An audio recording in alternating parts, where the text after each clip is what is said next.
Yung pwesto namin sir dati, mga normal na inihaw lang, yung maliliit lang.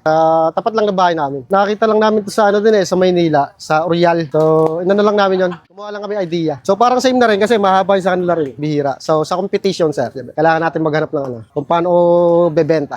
Nagre-range lang tayo ng 35 yung pinakamura natin. Tapos, yung pinakamahal naman natin is yung pitcho natin. So, 139. Plus, only rice sir, 25. Meron din tayong liempo sir. Meron tayong liempo, barbecue, tumbong yan. Isaw ng manok, isaw ng baboy, tapos dugo, hotdog yan. Tenga ng baboy. Ako nga pala si Mark Angelo, talento, may-ari ng Grillzilla, na matatagpuan sa Dabilan Food Park sa Carmona, Cavite, tent number 71. Open kami dito Monday to Sundays, 4 to 10 p.m.